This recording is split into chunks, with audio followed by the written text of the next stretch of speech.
con nuestro programa del módulo de pediatría. Es un gusto para mí presentar al doctor Jorge Armando Romero.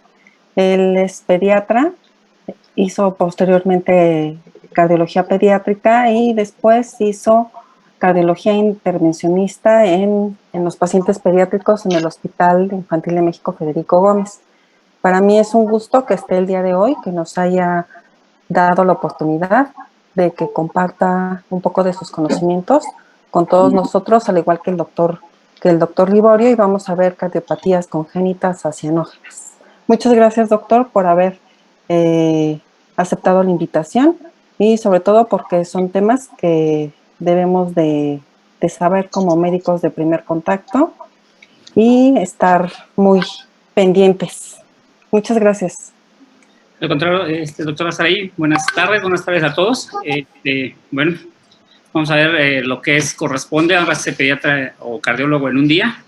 Vamos a ver más que nada las acianógenas, un poco más, no muy explícito, pero sí lo más importante, sobre todo para que ustedes entiendan algunas situaciones. Voy a apagar un poquito mi cámara para poder correr algunos videos o algunos audios que van a aparecer para que nos podamos entender mejor.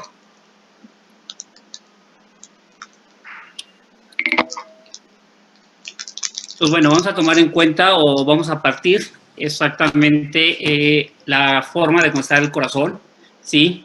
Que tomar en cuenta, vena cava superior, vena cava inferior, ambos llegan a lo que es atrio derecho, pasan al ventrículo derecho, de ahí a la arteria pulmonar, que como su nombre dice, lleva la sangre hacia el nivel de los pulmones, ya la sangre oxigenada a través de las venas pulmonares, llega a lo que es atrio izquierdo, pasa a ventrículo izquierdo y sale por lo que es la aorta, que es la circulación totalmente normal que debemos de tener. Entonces vamos a partir que las cardiopatías acianógenas, esto quiere decir que hay un cortocircuito de izquierda a derecha. Esto es que pasa de sangre oxigenada a la circulación pulmonar. Por ende, ese tipo de pacientes no van a presentar cianosis. Cuando se llega a presentar la cianosis es porque ya viene algún tipo de complicación. ¿Cómo es esos tipos de complicaciones? Lo que nosotros llamamos síndrome de Eisenmenger o alguna cirugía paliativa que pudiéramos llegar a presentar. Entonces, dentro de lo que vamos a ver dentro del flujo pulmonar, no sé si ayer lo vieron con el coronel Liborio, lo que es la clasificación. La clasificación la podemos dividir en dos aspectos, flujo acianógenas y cianógenas. Dentro de las acianógenas las vamos a dividir en flujo pulmonar aumentado y flujo pulmonar normal. Dentro de las más importantes de flujo pulmonar aumentado tenemos conducto arterioso, comunicación interventricular y comunicación interventricular. Entraríamos en lo que es la primera, que es persistencia de conducto arterioso. Tomar en cuenta que el conducto arterioso, sí, proviene de un canal largo de la porción distal del sexto arco aórtico. Aproximadamente en época fetal, aproximadamente son 10 milímetros, y lo normal es que se cierre ya al nacimiento, y esto lo vamos a ir viendo.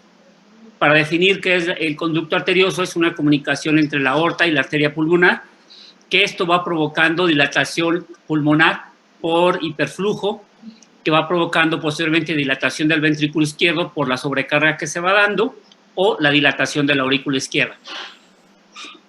Y esto es ocasionado por la falta del conducto arterioso. Lo normal es que se cierra aproximadamente, se dice que fisiológicamente se cierra al tercer día, anatómicamente se debe cerrar al quinto día.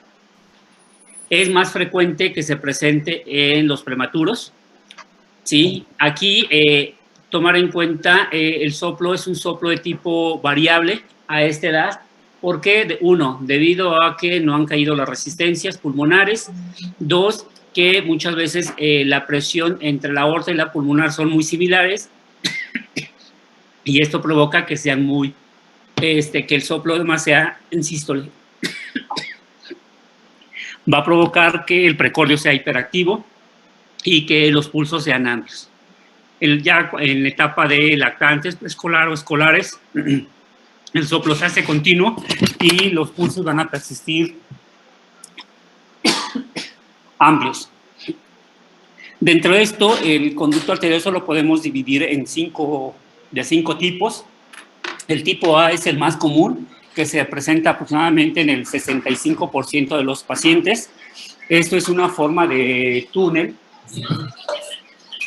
Sí, el siguiente es el tipo B, que sería esta forma. Hay diferentes tipos que llegan a provocar.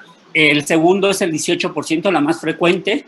Es una ampolla amplia y la boca pulmonar es más estrecha. Esto inicialmente era importante a nivel intervencionista porque eso, por los dispositivos que inicialmente existían, era para determinar o valorar quiénes se cerraban por medio de cateterismo o por medio de cirugía. Sin embargo, ahora en la forma que se encuentre, ya las podemos cerrar por medio de cateterismo en cualquier situación. Los signos y síntomas va a depender del tamaño que presenten esto y a su vez la hipertensión pulmonar. La característica cuando tenemos un conducto arterioso son pulsos amplios. Esto debido a la presión de pulso se aumenta. La forma en que nosotros también lo podemos ver esto es en la presión arterial. En general, ya sea en etapa de neonato, lactante o hasta una edad adulto, hay en promedio una diferencia siempre en sístole diastólica de 30 milímetros de mercurio. Cuando existe una fuga, esto es un cortocircuito a nivel vascular, esta presión se va a ampliar. Entonces, nuestra diferencia sistodiastólica se va a ver ampliada en este aspecto. El primer tono es normal.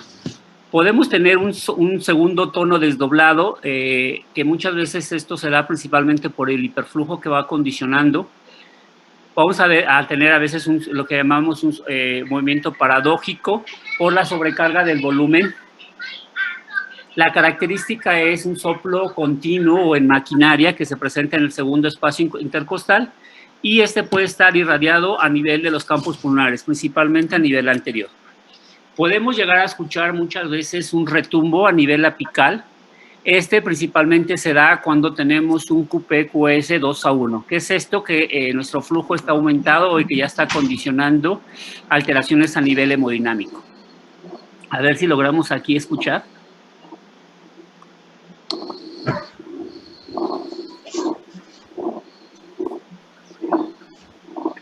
Esto es lo característico, un soplo continuo que abarca el primero y segundo ruido y es el característico que existe en el conducto arterioso. Dentro de los estudios de laboratorio, de gabinete que podemos utilizar, laboratorio realmente nada nos va a ayudar, principalmente es a nivel de gabinete. Uno es la radiografía de tórax. ¿Cuál es la característica que vamos a llegar a tener? Podemos tener un índice cardiotorácico normal, que dependiendo del tamaño, puede empezar a darnos cardiomegalia grado 1, grado 2 e incluso grado 3. Va a provocar en forma paulatina dilatación del tronco de la pulmonar, dilatación del atrio izquierdo y, como vemos aquí, lo que es flujo pulmonar aumentado. Aquí vemos uno en un neonato, ¿sí? Está dando repercusión, como vemos mayor flujo pulmonar y una cardiomegalia grado 1, grado 2. El electrocardiograma, principalmente aquí lo que vamos a tener inicialmente es una sobrecarga o crecimiento ventricular izquierdo por el aumento del volumen. Entonces aquí ven es QR muy prominente, esta es hipertrofia ventricular izquierda, la característica que nos va condicionando y vemos heces profundas en B1 y B2.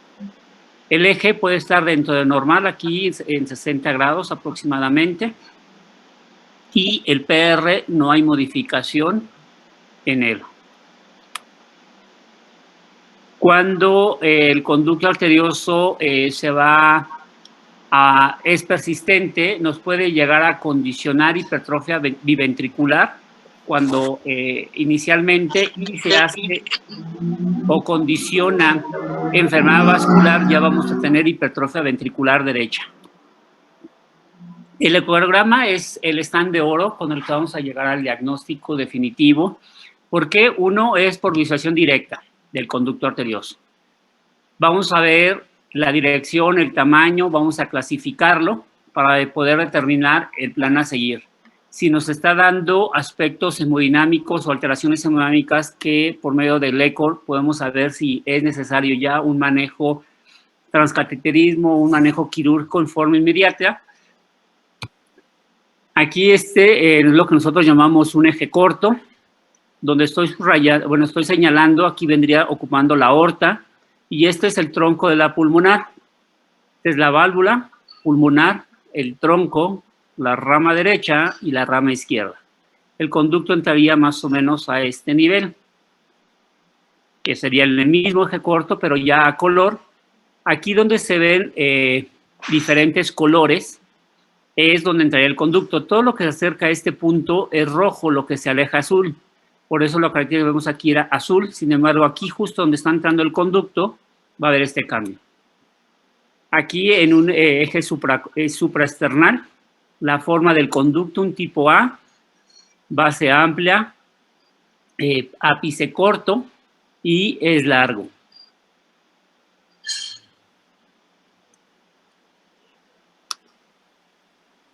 Aquí vemos el eje corto. ¿Sí? En azul está lo que es el flujo normal de la pulmonar y esto rojo que nos está entrando aquí exactamente es el conducto arterioso a nivel del eje corto.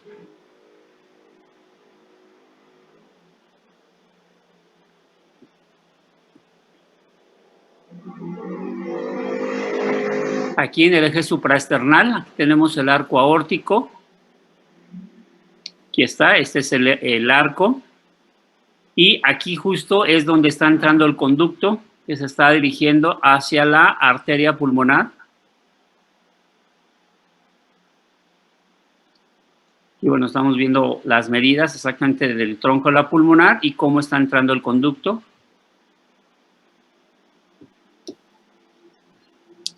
El tratamiento va encaminado a la circunstancia que tengamos al paciente. Digamos, lo más frecuente es que lo tengamos en una etapa inicial, ya sea a nivel neonatal o a nivel de lactante. Entonces, ¿qué tenemos? Si el paciente nos está dando datos de insuficiencia cardíaca, pues vamos a darle manejo a esto principalmente. ¿Qué es esto? Restricción hídrica, manejar al paciente, tenerlo en un ambiente adecuado. Esta es la incubadora, que tenga un adecuado incremento ponderal a esa edad. Si con esto no hay respuesta, entonces el paciente nos va a requerir manejo con una ventilación mecánica, oxigenoterapia, dependiendo de eso, para ver esta situación. Y esto, como sabemos, el oxígeno nos ayuda al cierre del conducto arterioso a través del bloqueo de las prostaglandinas. Sí, con esto no hay respuesta, bueno, vamos con un manejo ya más dirigido. ¿Qué tenemos? La utilización de diuréticos. Si el paciente puede tener vía oral, pues damos hidroclorotiazidas, lactonas, si no, vamos con furo, más adelante lo vamos a ver. Y en caso de que no pudiéramos, que nos esté dando una insuficiencia cardíaca, pues ya utilizaríamos sinotrópicos, dopa, dobuta, o bien algún vasodilatador o alguna otra circunstancia que pudiera condicionarnos o ayudarnos en el manejo. Aquí antes manejábamos, nos diríamos de acuerdo al peso para el manejo estricto que tendríamos que hacer. Vemos un prematuro o un neonato que es menor de 5 kilos, menor de 3 kilos, menor de 2 kilos. El manejo inicial es indometacina, ibuprofeno e incluso hay artículos que manejan Tempra, que es poco la respuesta que dan, pero a fin de cuentas el cierre farmacológico lo podíamos utilizar. Si con esto no hay respuesta y persistimos con la insuficiencia cardíaca, esto se hace refractaria, pues vamos a un manejo quirúrgico en una etapa temprana. Si tenemos una respuesta favorable, podemos dejar al paciente, darle manejo en forma ambulatorio y a un futuro valorar el cierre transcateterismo. En lactantes mayores de 5 años, con la insuficiencia cardíaca ya controlada, sí que tenemos un incremento ponderal, aunque sea leve, podemos esperarnos y valorar un cierre transcateterismo.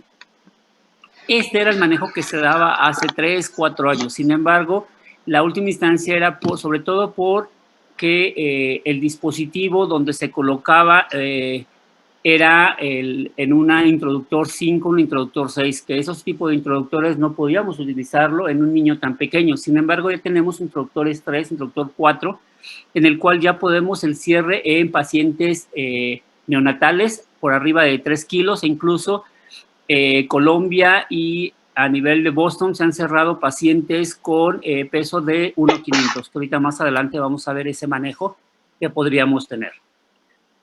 Entonces, como habíamos mencionado en el algoritmo, la restricción, la ventilación, el tipo de diuréticos que vamos a utilizar, como es clorotiazida en estas dosis, diuréticos como furosemide o espironolactona, dependiendo si tenemos vía oral o no, inotrópicos como es digoxino, dobutamina, adrenalina, milrinona, levosimendan y vasodilatadores, inicialmente como es inhibidores de la ECA, que es captopril, enalapril, nitroprusiato de sodio o nitroglicerina, caso necesario. Entonces, ¿qué podemos utilizar como cierre farmacológico? Como primera instancia, el que hemos obtenido mejores resultados es indometacina hasta un 80%, 80-90%, con 3 dosis. La dosis indicada está a 10 miligramos por kilo la primera, la segunda y tercera dosis, a 0.2 miligramos por kilo, y la segunda y tercera a 0.1. Y de acuerdo a la edad y de acuerdo al peso, esta dosis va a variar un poco por esta situación y por los efectos secundarios que pudiéramos llegar a tener. El otro medicamento que les mencionaba hace rato es el lisinato de ibuprofeno, que es un antiinflamatorio no esteroideo, es inhibidor no selectivo del COX, e inhibe lo que es la síntesis de prostaglandinas. ¿Qué es esto? Que nos va a ayudar también al cierre de conducto. Sobre todo, ¿qué tenemos antes de utilizar este medicamento? Tomar en cuenta el paciente, cómo tenemos la diuresis, cómo está nuestro funcionamiento a nivel renal y que si no tengamos ninguna alteración a nivel mesentérico. ¿Qué es esto? Que no tengamos datos de enterocolitis. ¿Por qué? Porque esto podría sacrificar este pulso y condicionarles mayores problemas. La dosis, como mencionaba, la primera dosis es 10 miligramos por kilo. La segunda y tercera dosis debe de ser a 5 miligramos por kilo día. Esta se da cada 24 horas, 3 dosis y, valoramos control. Si con esto no hay respuesta, y Tempra, que también es el otro utilizado, se dice una dosis estándar es a 10 miligramos cada 8 horas por 3 días. Hay libros que están manejando teníamos una respuesta de un 50 hasta un 60%, le llamamos dosis altas, que es hasta 15 miligramos por kilo. Si con esto, a pesar de esto, no hay una buena respuesta, el siguiente manejo es el cierre transcateterismo. Hay diferentes formas que se han utilizado, diferentes dispositivos que podemos llegar a utilizar. Pero tomar en cuenta, el meter a un paciente a cateterismo no es para manejo diagnóstico, sino únicamente es la indicación para el cierre como tal de él. Antes se manejaba que esto lo debíamos de cerrar a los 6 meses, sin embargo, lo que les mencionaba yo hace rato, ya por que podemos utilizar estos dispositivos que ya entran en un introductor 4, ya podemos cerrarlo incluso a nivel neonatal. De acuerdo, podemos decir en la experiencia en el Hospital Central Militar, tenemos un paciente que ya se lo cerramos, con 1,350 kg, cierre exitoso, sin ningún problema, y el paciente en la consulta incluso ya fue dado de alta, de que no tuvimos ninguna complicación. ¿Qué podemos cerrarlo? Hay resortes de Dacron, que fue lo que inicialmente se iniciaron, después hay otros dispositivos que es una aleación que se llama nitinol, que es níquel con cadmio, y esto nos provoca que sea nuestro dispositivo más flexible. Aquí ponemos unas fotos ilustrativas de lo que es. Aquí ahorita los voy en vivo, los vamos a hacer. Este se llama un colita de cerdo, lo ponemos a nivel de la aorta. Aquí hacemos la inyección y vemos aquí lo que es el cortocircuito. Ya determinando el cortocircuito, sacamos lo que son las medidas para poner o determinar exactamente el tamaño del dispositivo que vamos a utilizar. Entonces, entramos a nivel, ahorita más o menos os voy explicando en el dibujo, en el esquema, cómo sería. Aquí está, vemos el conducto, como lo vimos hace rato, en un eje corto. Entonces, el paciente ya anestesiado, sí, pecamos a nivel femoral, metemos el introductor y vemos exactamente el cortocircuito que llegamos a presentar. Entramos por femoral, lo que es, llegamos hasta vena cava ilíacas, vena cava inferior, pasamos a atrio derecho, de atrio derecho, ventrículo derecho, canulamos lo que es la arteria pulmonar y de ahí buscamos a canular lo que es el conducto arterioso. Cuando logramos canularlo, bueno, entonces es con un catéter, metemos por dentro de este catéter el dispositivo, abrimos la primera parte dentro de lo que es la aorta y lo impactamos directamente sobre lo que es el conducto arterioso.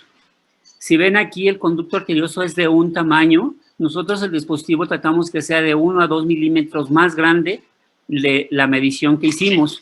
¿Para qué?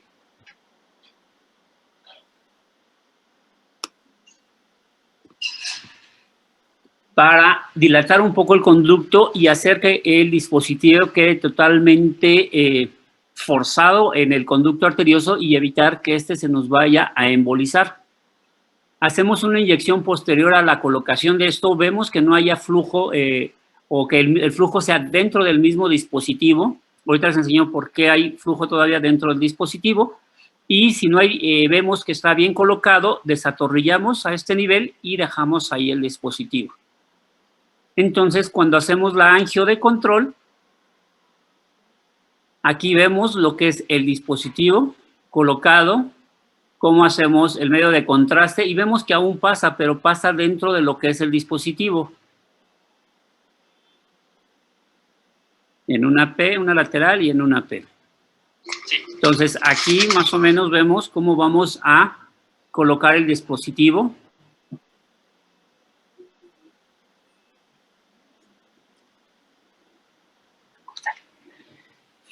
Este es el dispositivo que estamos metiendo en el agua para quitar sobre todo lo que es aire. Aquí lo vamos a ver.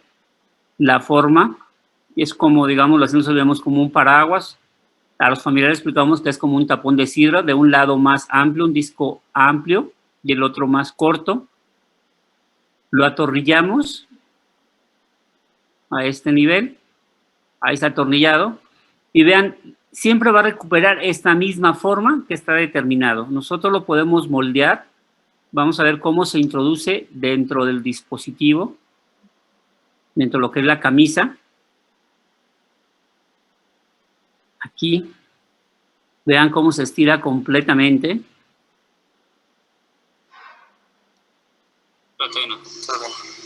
Aquí empezamos a pasarle lo que es solución para sacar todo el aire que tenemos y para poderlo ya poner como vimos en la imagen siguiente, en la imagen anterior. Aquí están en diferentes posición para que veamos la forma de los dispositivos. Aquí nuevamente vemos el angio. Hacemos en la aorta y aquí en medio, donde está mi manita, este es el conducto arterioso. Vemos el tamaño.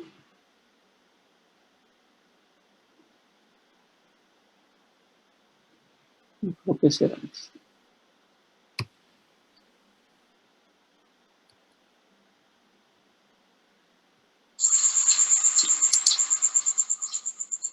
Y vemos cómo estamos en el nivel de la aorta y cómo se llenan completamente a nivel de ambos pulmones.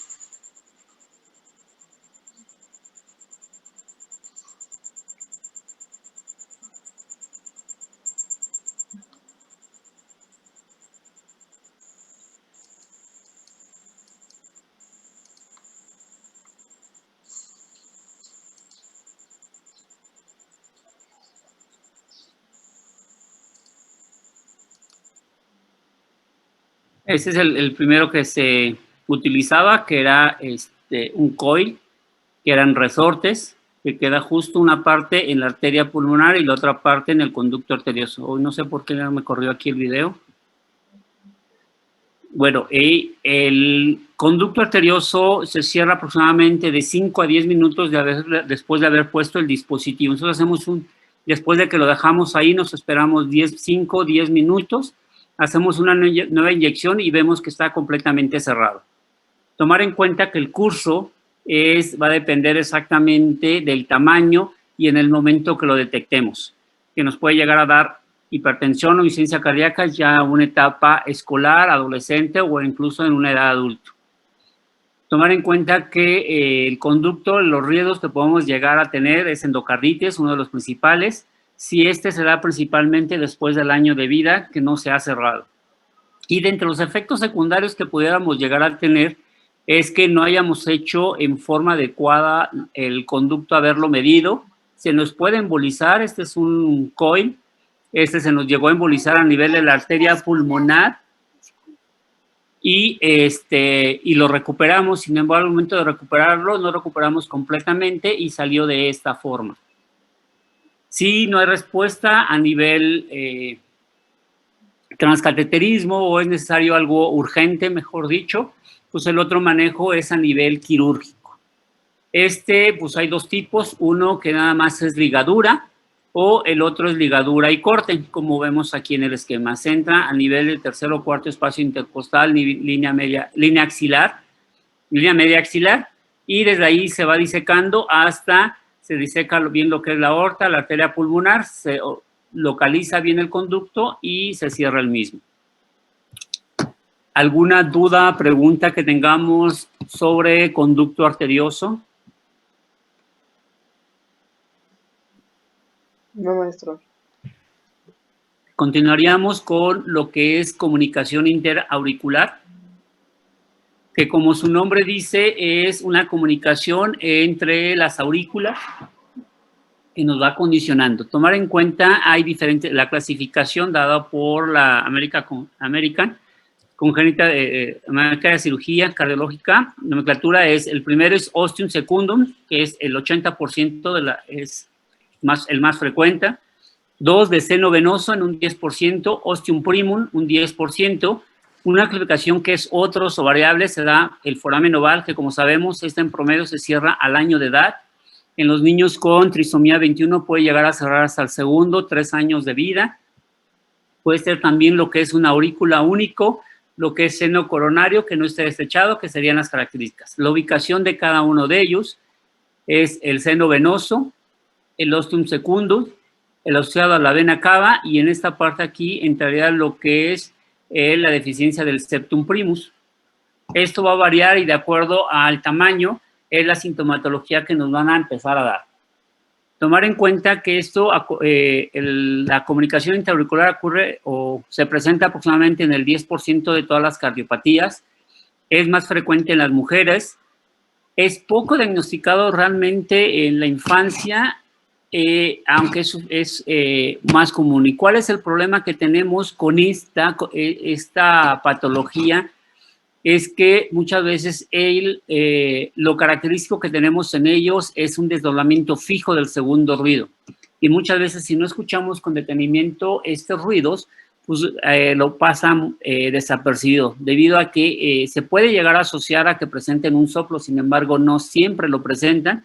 Y esto es por lo que muchas veces viene siendo una de las cardiopatías más frecuentes en la etapa de adulto, por esta razón que nosotros los pediatras no lo llegamos a diagnosticar. Y después de la tercera década de la vida, si es una comunicación moderada a grande, puede llegar a condicionar enfermedad vascular pulmonar. Esto es que se va disminuyendo el cortocircuito de izquierda a derecha y se convierte ahora de derecha a izquierda. El cuadro clínico es que raras veces va a dar datos de insuficiencia cardíaca.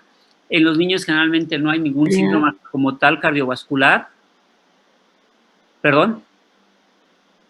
Algunos pasan asintomáticos durante toda su vida. En etapa aproximadamente de los 5 o 6 años, adolescentes empiezan con disnea de grandes a medianos esfuerzos, y cuando se llega a presentar la cianosis, como mencionábamos hace rato, pues ya es porque está condicionando efectos secundarios como es hipertensión pulmonar. Los pulsos son completamente normales, no hay cambios en ellos. Podemos tener que el precordio cierta hiperactividad, y esto principalmente está dado por el crecimiento del ventrículo derecho.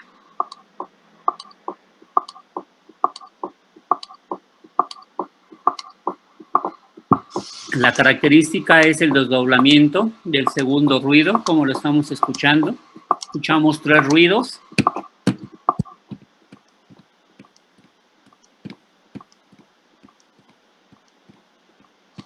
Muchas veces puede llegar a asociar a un soplo, y el soplo principalmente está dado por o insuficiencia tricuspidia o estenosis a nivel pulmonar. Como he mencionado, aquí el segundo puede verse a ver un desdoblamiento fijo, que es la característica principal. Puede haber asociado un soplo de eyección por estenosis pulmonar, que es grado 2, el segundo espacio intercostal. Y podemos llegar a tener un retumbo mesodiastólico a nivel de cuarto espacio intercostal, y esto principalmente cuando tenemos un QP-QS mayor de 2:1. Dentro de los estudios que solicitamos también es una radiografía, en el cual puede ser, la mayoría de las veces no hay cardiomegalia, lo único que vemos es flujo pulmonar aumentado. Si al caso podemos llegar a ver es una dilatación del tronco, crecimiento del tronco de la arteria pulmonar.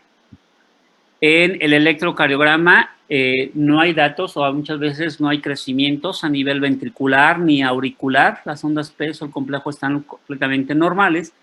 La característica principal, si nosotros escuchamos un desdoblamiento y en el electro vemos bloqueo incompleto de rama derecha, el eje ligeramente desviado hacia la derecha, más o menos en 120. Esto nos hace sospechar exactamente de una comunicación interauricular. Entonces, si escuchan algo raro, un electro, ven bloqueo de rama, pues hay que mandarlo a valorar y para descartar exactamente una comunicación interauricular. Y como en el anterior, nuestro stand de oro, casi siempre en pediatría, pues es el ecocardiograma, en el cual en forma directa vamos a ver la comunicación aquí en blanco y negro y aquí a color, cómo vemos el flujo está pasando de la aurícula izquierda hacia la aurícula derecha, y vemos cómo está emitiendo este flujo. También lo que podemos ver en el ecocardiograma es un movimiento paradójico del septum interventricular. De acuerdo al tamaño nos puede dar o provocar dilatación del ventrículo derecho. Vamos a ver el tamaño, la ubicación de la comunicación y con el doble color hacia dónde va el cortocircuito. El manejo es, dentro de ellos muchas veces pasan asintomáticos, no requieren ningún manejo específico farmacológico, y debido a que ellos no están asintomáticos, pues a partir de la edad de 5 o 6 años, 15 kilos, podemos valorar el cierre transcateterismo.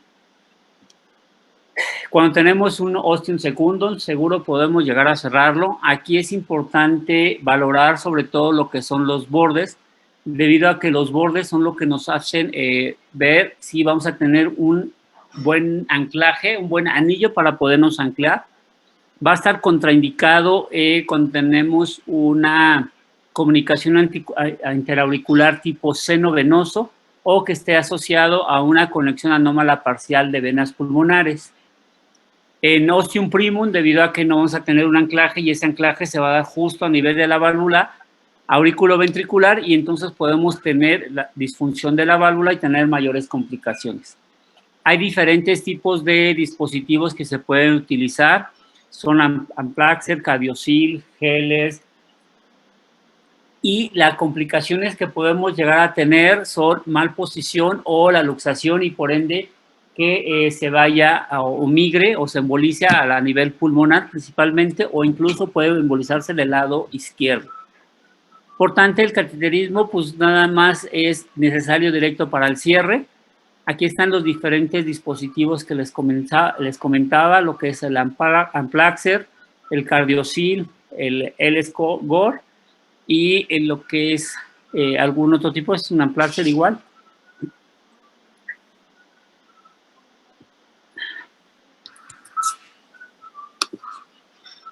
Igual pecamos a nivel femoral, entramos por la vena femoral ilíaca, entramos vena cava, entramos a la aurícula derecha, pasamos a través de, en este caso, un foramen oval. El dispositivo aquí es un poco diferente. Este dispositivo es como si fuera un yo-yo, ¿sí? Abrimos el primer disco dentro de lo que es el atrio izquierdo, lo anclamos donde está el conducto, y de ahí vamos sacando la otra parte, el otro disco, y el dispositivo queda montado en dos discos, uno del lado izquierdo, uno del lado derecho. El dispositivo del lado izquierdo siempre va a ser mayor que el lado derecho. Aquí, debido a que el flujo que tenemos o la turbulencia que se da es muy poca, Y si ven lo que mencionaba hace rato, perdón, que fue en el dispositivo de conducto arterioso, es como una reja. Entonces, aquí inicialmente vamos a tener flujo. Debido a que este es un flujo muy lento, la comunicación intraauricular tarda hasta 6 meses en el cierre completo. Podemos seguir teniendo aquí cortocircuito, sin embargo, poco a poco se va cerrando en forma paulatina hasta que se cierra. En ese tipo de pacientes, a diferencia del conducto arterioso, importante es aquí dejarles manejo con inicialmente heparina o enoxaparina y posteriormente antiagregante plaquetario, ya sea clopidogrel o ácido acetil salicílico, para evitar que se formen en esta parte los trombos y tengamos alguna migración de ellos. Y bueno, el otro manejo, si nos está dando inicialmente una etapa temprana, datos de insuficiencia cardíaca, como es en una comunicación aurícula única, pues vamos a valorar el cierre quirúrgico. Esto nos podemos esperar hasta 3 años, a no ser que antes de los 3 años nos esté dando datos de disfunción, datos de arritmia, nos esté condicionando insuficiencia cardíaca, pues el manejo quirúrgico previo a ellos. Es bien tolerado durante los primeros, digamos, 2 décadas de la vida, puede pasar desapercibido, ser asintomáticos, y después de eso es que nos empieza a generar síntomas. Dentro de las complicaciones tardías que podemos llegar a presentar es hipertensión pulmonar, ¿sí? Y que se nos va a hacer en un momento dado en flujo reverso. La endocarditis es demasiado rara, por lo mismo que les digo que aquí es un flujo lento. La diferencia entre presión de una aurícula a otra aproximadamente son de 2 a 5 milímetros de mercurio. Por eso es de que no tenemos soplo. Y dentro de lo que nos puede condicionar posteriormente es la disnea. En futuro nos pueden dar arritmias, principalmente de tipo atrial, fibrilación o fibrilación auricular, que es una de las principales que nos puede condicionar la dilatación importante, ya sea de la aurícula derecha o de la aurícula izquierda, e incluso también nos puede dar taquicardia supraventricular por datos de fibrosis a este nivel. Ahí sería todo lo que en relación a la comunicación interauricular. ¿Dudas, preguntas sobre ello?